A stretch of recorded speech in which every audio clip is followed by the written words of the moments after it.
الحمد لله نحمده ونستعينه ونستغفره ونعوذ بالله من شرور أنفسنا ومن سيئات أعمالنا من يهدي الله فلا مضل له ومن يضلله فلا هادي له ونشهد أن لا إله إلا الله وحده لا شريك له ونشهد أن سيدنا ومولانا محمدا عبده ورسوله الذي أرسله بالحق بشيرا ونذيرا وداعيا إلى الله بإذنه وسراجا منيرا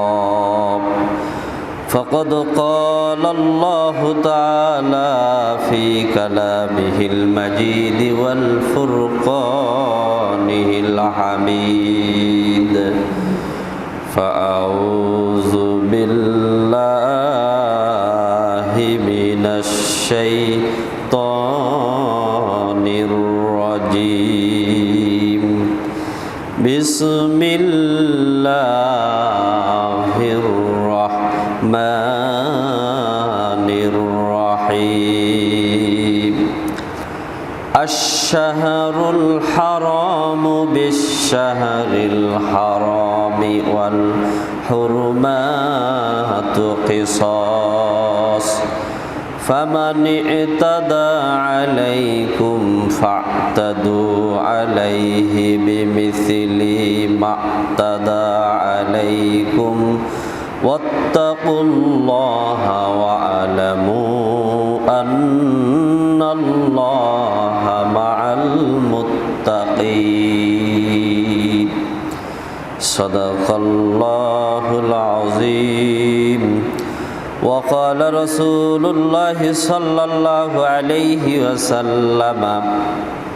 أحتسب على الله أن يكفر سنة التي قبله أو كما قال عليه الصلاة والسلام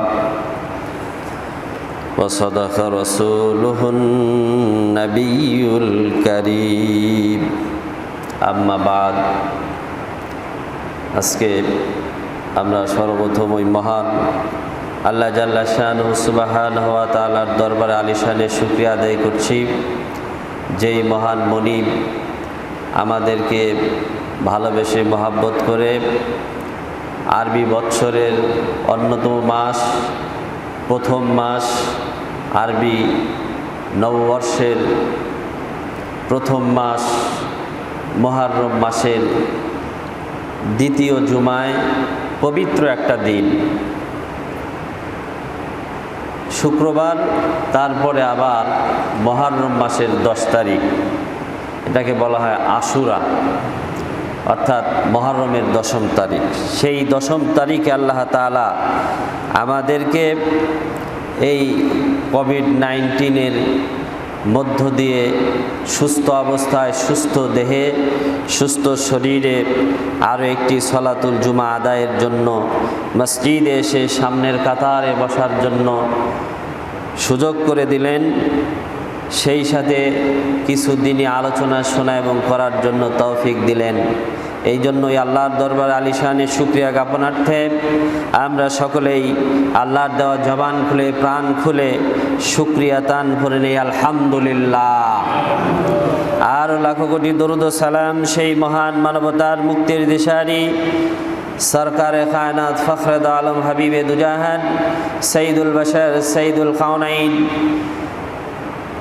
গুররাম মুহাজ্জালিন নবিকুল শিরোমণি নবী আহমদ মুস্তফা মুহাম্মদ মুজতবা নবী মুহাম্মদুর রাসূলুল্লাহ সাল্লাল্লাহু আলাইহি ওয়াসাল্লামের উপরে। আজকে যেহেতু মুহররম মাসের 10 তারিখ, সঙ্গত কারণেই আমরা আজকে একটি আয়াতে কারিমা এবং রাসূল করিম সাল্লাল্লাহু আলাইহি ওয়াসাল্লামের মুখ নিঃসৃত বাণী হাদিস শরীফের মধ্য থেকে একটি হাদিস শরীফ পাঠ করেছি। আল্লাহ রাব্বুল আলামিন তৌফিক দিলে আমরা এই কোরআন এবং হাদিসের আলোকে দুটি কথা বলার জন্য চেষ্টা করব ইনশাআল্লাহ। সুবহানাকা লা ইলমা লানা ইল্লা মা আল্লামতানা ইন্নাকা আনতাল আলিমুল হাকিম। আলোচনার শুরুতেই আমি পবিত্র কোরআনুল কারীমের 2 নম্বর সূরা বাকারার 194 নম্বর আয়াত তেলাওয়াত করেছি। এই সূরাটি পবিত্র কোরআনুল কারীমের সবচাইতে বড় সূরা। এই সূরা মধ্যে 40টি রুকু রয়েছে আর 286টি আয়াত রয়েছে। এটি মাদানী সূরা। পবিত্র কোরআনুল কারীমের সূরা সমূহকে 2 ভাগে ভাগ করা হয়েছে, মাক্কি আর মাদানী। তো মাদানী সূরাগুলির মধ্যে এটি হচ্ছে একটি অন্যতম সূরা। সূরাটি সবচাইতে পবিত্র কোরআনুল কারীমের সবচাইতে বড় সূরা। সেই সূরার একটি আয়াতে কারিমা আমি তেলাওয়াত করেছি। সূরার নাম বাকারা। এই সূরায় বাকারা শব্দের অর্থ গাভী, গরু। এই সূরায় একটা গাভী সংক্রান্ত ঘটনা রয়েছে। অনেক ঘটনাই আছে, তার মধ্যে একটা গাভী সংক্রান্ত ঘটনা রয়েছে। সেই ঘটনার অনুসারে এই সূরার নামকরণ হয়েছে সূরাতুল বাকারা। তো আমরা ওই দিকে যাচ্ছি না, আসলে আমরা এই আয়াতে কারিমাটি কেন তেলাওয়াত করেছি সেই বিষয়ে আমরা কথা বলব। পরম বিতাড়িত অভিশপ্ত শয়তানের প্রতারণা থেকে আল্লাহর কাছে আশ্রয় চাচ্ছি। পরম করুণাময় অসীম দয়ালু অনন্ত দাতা আল্লাহর নামে শুরু করছি। আল্লাহ রাব্বুল আলামিন ইরশাদ করছেন যে পবিত্র মাসের বিনিময়ে পবিত্র মাস, আর পবিত্র মাসের বিনিময়ে রয়েছে পবিত্র মাস। সুতরাং যে ব্যক্তি তোমাদের উপরে অত্যাচার করে তোমরাও তাদের উপরে তেমনিভাবেই অত্যাচার করো, আর আল্লাহ তাআলাকে ভয় করো, জানিয়ে রাখিও যে আল্লাহ রাব্বুল আলামিন মুত্তাকীদের সাথে আছেন। সাদাকাল্লাহুল আযীম। এই হচ্ছে তেলাওয়াতকৃত আয়াতের সরল অর্থ। আসলে এই আয়াতে কারিমাটি নাজিল হয় 6ষ্ঠ হিজরিতে। রাসূল করিম সাল্লাল্লাহু আলাইহি ওয়াসাল্লাম যখন 1400 সাহাবীদেরকে নিয়ে মক্কায় উমরা পালনের জন্য রওনা দেন, তখন হুদাইবিয়া নামক স্থানে আসার পরে রাসূল করিম সাল্লাল্লাহু আলাইহি ওয়াসাল্লাম জানতে পারলেন যে মক্কার কাফের মুশরিকরা উমরা পালন করতে দিবে না। তখন এই আয়াতে কারিমাটি নাজিল হয়। আয়াতে কারিমাটির মধ্যে বলা হয়েছে পবিত্র মাস, পবিত্র মাসের বিনিময়ে। তখন ছিল জিলকদ মাস। আর পবিত্র কোরআনুল কারীমে হারাম মাস হিসাবে, সম্মানিত মাস হিসাবে 4টি মাসকে আল্লাহ তাআলা ঘোষণা করেছেন: জিলকদ, জিলহজ, মুহররম, আর আরেকটি হচ্ছে রজব মাস। তো জিলকদ মাসে যেহেতু রাসূল করিম সাল্লাল্লাহু আলাইহি ওয়াসাল্লাম উমরার উদ্দেশ্যে বের হয়েছেন, এই মাসে কাফেররা যদি বাধা দেয় তাহলে এই পবিত্র মাসে রাসূল করিম সাল্লাল্লাহু আলাইহি ওয়াসাল্লাম কেমনে তাদের বাধাকে প্রতিহত করবেন, সেই চিন্তায় সাহাবায়ে কেরাম এবং রাসূল করিম সাল্লাল্লাহু আলাইহি ওয়াসাল্লাম চিন্তিত হয়ে পড়েন যে এই মাসে তো সম্মানিত মাস, এই মাসে যুদ্ধ বিগ্রহ করা, রক্তারক্তি করা এগুলো হচ্ছে নিষেধ, তাইলে কেমনে করব? তখন আল্লাহ রাব্বুল আলামিন এই আয়াতে কারিমা নাজিল করে জানেন। আল্লাহ রাব্বুল আলামিন বলেন, আশ-শাহরুল হারামু বিশ-শাহরিল হারামি ওয়াল হুরুমাতু কিসাস। আল্লাহ রাব্বুল আলামিন বলেন, হে নবী, পবিত্র মাসের বিনিময়ে পবিত্র মাস। সুতরাং যে ব্যক্তি এই পবিত্র মাসে আপনার উপরে আক্রমণ করবে, আপনাদের উপরে আক্রমণ করবে, আপনারাও যেমনভাবে আপনাদের উপরে আক্রমণ করে তেমনিভাবে ওই আক্রমণকে তেমনভাবে প্রতিহত করাতে কোনো দোষ নাই।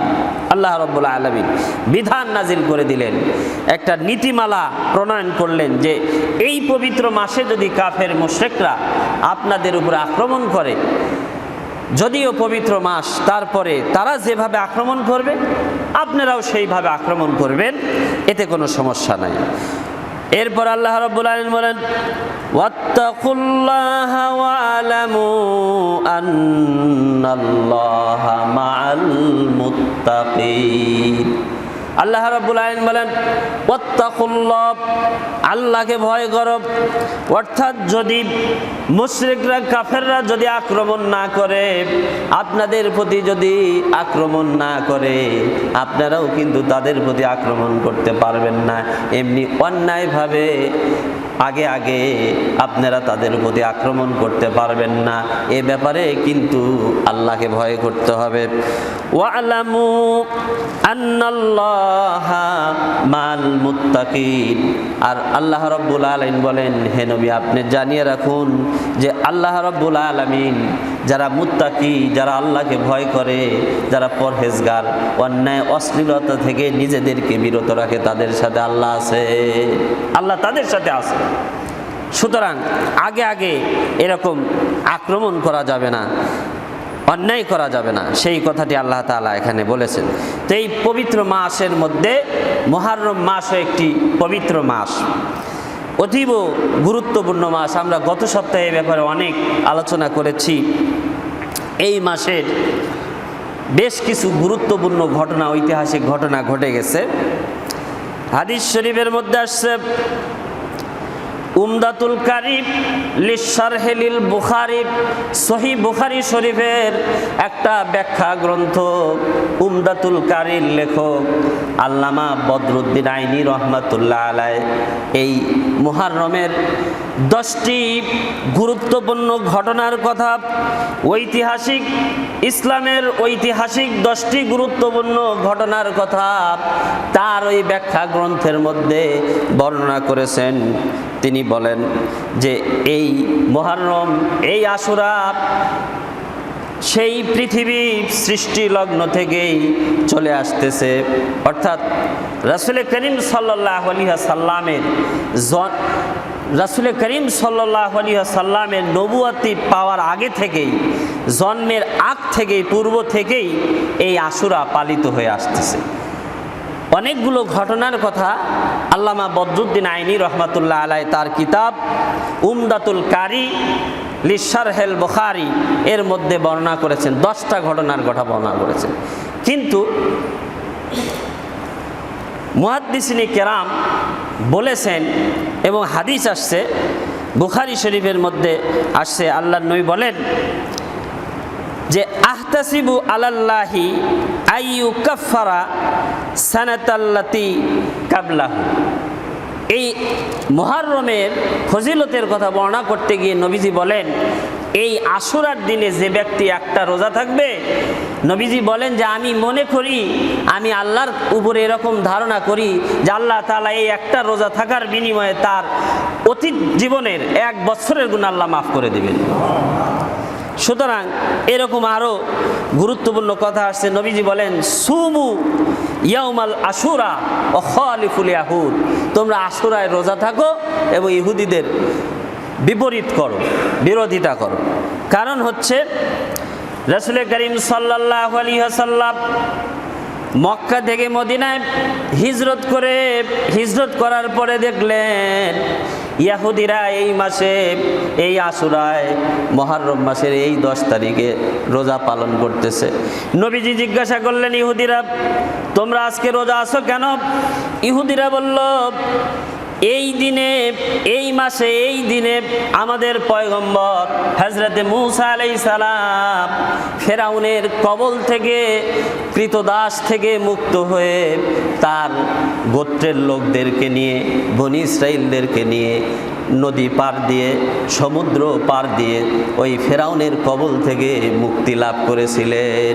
এই জন্য মুসা আলাইহিস সালাম এই মুহররমের 10 তারিখে আশুরার দিনে শুকরিয়া হিসেবে, আল্লাহ তাআলার প্রতি কৃতজ্ঞতা হিসেবে রোজা রেখেছিলেন।